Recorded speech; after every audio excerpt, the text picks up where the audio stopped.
Do'stlar, assalomu alaykum. Bugun juda ham bir manfaatli video qilishni niyatda bo'ldik. Sizlar uchun foydali bo'ladi degan umiddamiz.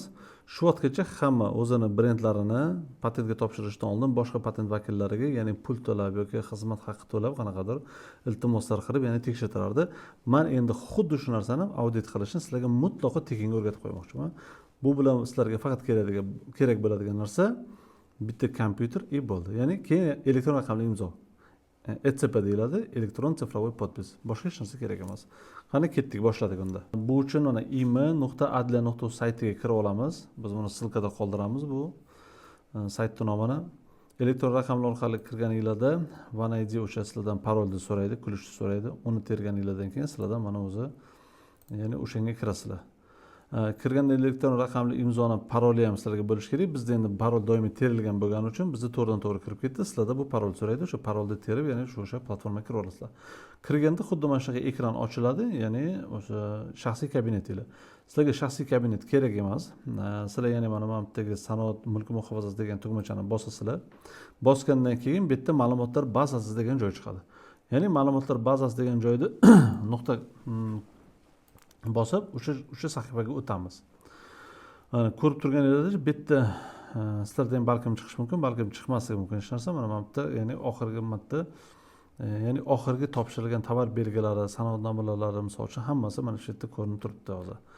Endi bu yerda tagida o'ng tarafda burchakda bizda mana filtr degan tugmacha bor. Filtr degan tugmachani bosdikda mana bu yerda mana ko'k yana belgi bor, filtr plus. Bu nuqtani bosamiz. Mana endi eng qiziq bo'ladigan joylar mana shu yerda bo'ladi. Bu yerda biz yana bitta filtr qo'sha olamiz. Nima uchun? Chunki birinchi qatorga biz o'zimizga tegishli bo'lgan tovar belgisini, o'sha brendning nomini kiritishimiz zarur bo'ladi. Ikkinchi qatorga esa biz klassifikatsiyani, ya'ni qaysi faoliyat turi bilan shug'ullanamiz. Ya'ni o'sha faoliyat turini xalqaro klassifikatsiyasini kiritishimiz shart bo'ladi. Mana bilamizki, xabarimiz bor ko'pchilikda tovar belgilarini ro'yxatdan o'tkazishda 45 ta klass bor. Har bitta klass ichida yana 500 dab, 600, 700 dab, ya'ni tovarlar ro'yxatga kiritilgan. Xuddi shunday ikkinchi qatorga biz mana TXXX xalqaro klassifikatsiya sinfini tanlab olamiz. Bu yerda teng knopkasini bosamiz. Bu yerda masalan aytaylik, kelaylik masalan 25-sinf deb o'ylaylik. 25-sinfda bu kiyim-kechaklar ishlab chiqarish bilan bog'liq bo'lgan yo'nalish. Agar sizga bir vaqt o'zida 2 ta, 3 ta masalan sinflar kerak bo'ladigan bo'lsa, siz alohida tekshirishda biz ya'ni tavsiya bergan bo'lar edik. Misol uchun 25 ta ishlab chiqarish bor, yana alohida shunda yana bir do'konlar, showroomlar qilaman desanglar, demak 35 ham kerak. Bu holatda sizlar 35-klassni ham alohida kiritmaysizlar, ya'ni oldin 25 ta tekshirib olasizlar, undan keyin keyingisiga o'tasiz. Mana bu yerda ahamiyat qilgan bo'lsanglar, 3 ta belgi turibdi, ya'ni oldin yulduzcha, keyin chiziqcha, pastdagisi chiziqcha, keyin yulduzcha, bu yerda 2 yulduzchani o'rtasida yana chiziqcha. Bu nima degani? Yana men bu 5 yulduz bu sizni tovar belgingiz yozgan, mana bu yerda yozilgan so'z oldin keladi, undan keyin boshqa elementlar, so'zli elementlar keladi. Misol uchun kelaylik, misol uchun biror bir nomni o'ylab ko'raylik. Masalan, nima degan nomni kiritsak bo'ladi? Kelaylik, misol uchun lider degan so'z kiritib ko'ramiz masalan. Mana lider degan so'zni kiritib ko'rdik. Tak, endi liderda biz mana bu tugmachani bossak, oldin lider keladi, undan keyin boshqa so'zli elementlar keladi. Ya'ni bunga qo'yib oldikda, endi bu yerda mana filtr degan tugmachani bosib olamiz. Ya'ni 25-klassda ayni kiyim-kechak ishlab chiqarishda bormi, yo'qmi? Tak, mana bizga ochib berdi, 2 ta liderda. Bittasini endi ahamiyat qildik bu yerda. Mana lider line degan bo'lgan, lekin bu 2014-yilda patent olgan bo'lgan, 2023-yilda buni, ya'ni huquqiy muhofaza muddati tugagan bo'lgan. Bunda mana lider line deb chiqdi bizda. Bunga ahamiyat qilmaymiz, o'sha muddat o'tgan. Mana ikkinchisi yana kim boshqa kishi topshirgan bo'lyapti, ya'ni lider isfan, choice. Ya'ni demak choice dedim, demak oyoq kiyimlar menimcha, скорее всего. Mana misol uchun oyoq kiyimlar botinka, sportivniy butsi, galosh, getri, obuv deb yozilgan. Xullas bo'ldi. Bu nima degani? Misol uchun mana bu yerda ochdik, botinka lыжный bor, lekin lideri bilan ko'ylak, kostyum shim misol uchun aytaylik, yoki qana futbolkalar deb qilsanglar bo'ladi. Nimagaki? Sababi bu lider u yo'nalishlarda olmagan. Ya'ni u kiyim-kechaklar, u turlari bo'yicha bo'lgan. Bu faqat oyoq kiyimlarga, ya'ni fokus qaratgan. Demak, endi yana dal chiqarishni davom etamiz. Keyingisida endi biz buni qo'yganimiz sababi mayli lider degan so'zi bizda keyin kelsin, ya'ni so'z ikkita uchta so'zlardan iborat bo'ladigan bo'lsa keyin kelsin degan ma'noda. Endi yana mana tugmachani bosamiz, filtr degan tugmachani. Mana bu yerda yana chiqdi. Bittasi neo leader, ya'ni boj muddati tugagan deyapti. Ikkinchisi the leader, ya'ni the leaderga, ya'ni so'rovnoma yuborilgan. Endi so'rovnoma nima uchun yuborilgani естественно bu yerda ko'rinmaydi. Balkim bu to'ldirishda xatolik yo'l qo'yilgan bo'lishi mumkin. Balkim boshqa sabablardir. Misol uchun, balkim qanaqadir hujjatlar ilova qilmagan bo'lishi mumkin. Shu sababli bunga tegishli tartibda so'rovnoma yuborilgan. Bundan oldingisi ham mana 2017-yil bo'lgan boj muddati to'lov muddati tugagan degan, bu ham ya'ni huquqiy muhofaza berilmagan, ya'ni patent olmagan bu. Neo leader ham, bu ham patent olmagan, the leader ham. Ya'ni jarayonda. Keyingisiga biz mana bu ikkita yulduzchani qo'yganimiz, bunda faqat lider degan so'z kelsin degan ma'no bor bu yerda. Ya'ni bu yerda mana endi bosib ko'ramiz, faqat liderda o'zi bormi, yo'qmi? Mana lider bilan boraman, liderant degan ham berdi misol uchun. Bunga ham so'rovnoma yuborilgan.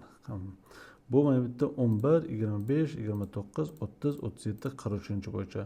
Mana shu yerdan o'zi ko'rishimiz mumkinki, ya'ni lider degan so'zga hozirgi kunga qadar hech kim ya'ni bir patent olinmagan shu holatgacha. Kimdadir so'rovnoma yuborilgan, kimdadir aytaylik huquqiy muhofazasi tugagan muddatda amal qilish mumkin, kimdir boj to'lovini to'lamagan, xullas shunaqa holatlar bor bu yerda. Shu uchun ham xuddi mana shunaqa narsa chiqdi. Endi yana bitta boshqa nom bo'yicha yana uni ham bir kiritib ko'ramiz. Tasavvur qilaylik, bizda misol uchun ustoz lider deylik.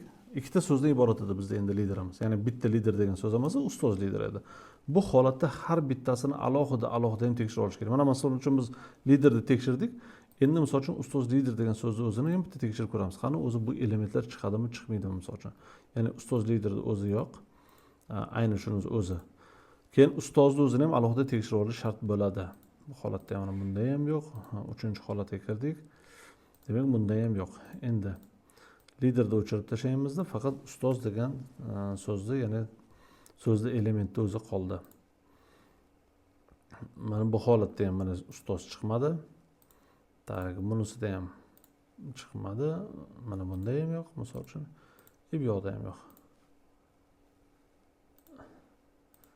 Mana bu xuddi bu holatda ham mana chiqmadi. Endi misol uchun yana bitta holati bor. Mana misol uchun bilamiz, tovar belgilari so'zli belgi faqat tasvir bo'lishi mumkin yoki so'z bilan tasvir birgalikda kelishi mumkin. Endi shunday holatda lider degan so'z so'ziga ham huquqiy muhofaza berilganmi, berilmaganmi, amaliyotda qanaqa bo'lgan? Bu holatni o'rganish uchun mana bu yerda himoyalanmaydigan elementlar degan tugmachaga o'sha belgini qo'yib olamizda, ya'ni tegishli anaqani galdochkani. Ana undan keyin yana bir bor qidirib ko'ramiz. Mana bu yerda chiqdi. Ya'ni mohiyat bo'yicha ekspertiza turibdi, amal qilish muddati. Demak, mana bu amal qilish muddati ham ilgari bo'lganda, ya'ni huquqiy muhofaza berilgan. Demak, lider degan so'z o'zini ham huquqiy muhofaza qilsa bo'ladi.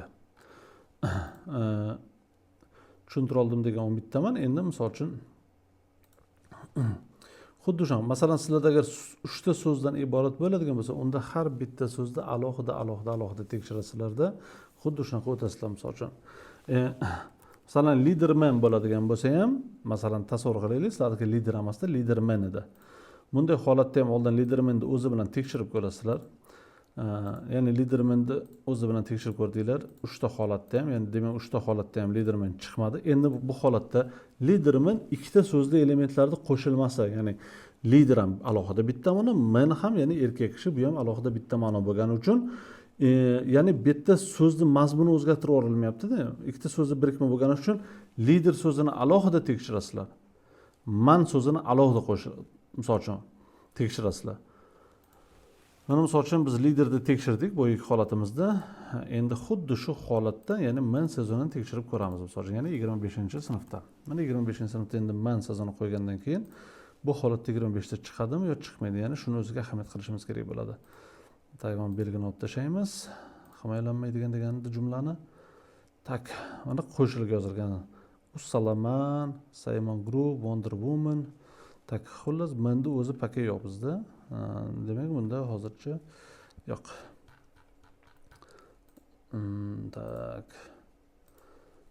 Bizga keyin kelish kerak, ya'ni misol uchun. Oldin kelish kerak. tak mana chaqirib olingan bo'lyapti. Xullas mana har bittasiga kirgandan keyin misol uchun aytaylik ro'yxatga olingan degan chiqsa, ichiga kirib, ya'ni qarash kerak qaysi yo'nalish bo'yicha, nima bo'yicha olingan. Kiyim-kechaklar adejda yo'nalishi bo'yicha olingan. Mana. Ya'ni endi har bitta qanaqa qilib endi misol uchun ya'ni o'zingizga tegishli brend yoki favlat turingiz qaysi sinfga kirishini qanaqa bilishim mumkin degan savolga yana xuddi mana sanoat mulki muhofazasini bosamiz va pastroqqa tushganimizdan keyin sal ekranni mana kichikroq qilib olamizda. Mana bu yoqqa pastroqqa tushganimizdan keyin mana interaktiv xizmatlar bo'limi bor. Bu yerda tovar va xizmat ko'rsatish belgilari sinfi deb yozilgan. Mana shu yerga kirganingizdan keyin men tavsiya qilgan bo'lardim uni ruschasiga o'tkazib olishdi. Ya'ni bu yerda ya'ni aniqroq bo'ladi. Hozir Poyexda masalan yozsanglar menimcha chiqarmaydi hozir. Ya'ni sizlar oldin bu yerda mana umumiy qaysi sohaga tegishli ekanligini yozilgan bu yerda. Misol uchun mana masla, smaska, vosk misol uchun chiqarilgan. Mana bizlar masalan kiyim-kechak va tapishga desak chiqmadi hozir. Nimagaki? Chunki oldin o'shani klassda o'ziga sinfga kirib olish kerak. Ya'ni adejda obuvga kirib olamiz. Endi bu yerda misol uchun mana tapishga desak chiqib kelaveradi. Tushuntira oldimmi? Ya'ni shu klassga sizlarga o'tiribdi. Demak, oldin biz zagolovkasi bo'yicha, ya'ni boshidagi o'sha so'zni birikmasi bo'yicha topib olamiz qaysi sinfga kirishini. Undan keyin unga kirib, yana aynan qaysi tovar belgilasiga tegishli ekanligini tekshirib ko'ramiz. Qaysilarga tovarni belgi ro'yxatdan o'tgan bo'lsa, bunda ham o'sha ahim qo'rqmaymiz. Ya'ni avvalambor o'sha tovar belgilari aynan o'sha sinfda aytaylik, o'sha 25-klassda qaysi yo'nalishlari bo'yicha olgan. Misol uchun aytaylik, sizda shim bo'lsa, lekin kimdir o'sha liderda olgan, lekin misol uchun ayollar kiyimi yo'nalishida olgan. Una holati bemalol xo'rasi yoki bosh kiyim bo'yicha liderda olgan, lekin siz kiyim-kechakka bemalol lider degan so'zni o'tkazsangiz bo'laveradi. O'ylaymanki manfaatli bo'ldi. Endi patent vakillariga yoki boshqa bir huquqshunosga iltimos qilmasdan bevosita o'zingizlar o'sha notebookdan foydalangan holda tovar belgilaringiz bormi, yo'qmi, shuni tekshirib olsanglar ham bo'laveradi. Buni qulay tomoni shundaki, ya'ni o'zingiz bilmagan holatda o'zgaga tegishli tovar belgilaridan foydalanib qo'ygan taqdiringizda o'zingiz xohlamagan taqdiringizda ham, ya'ni huquqbuzar bo'lib qolishingiz yoki sizga nisbatan da'vo qo'zg'atilishi yoki qanaqadir jarimalar tortilishi xavfidan o'zingizni ya'ni saqlagan bo'lasiz. O'ylaymanki, ushbu videomiz sizlar uchun manfaatli bo'ldi. Bizni kuzatishda davom etinglar. Salomat bo'linglar.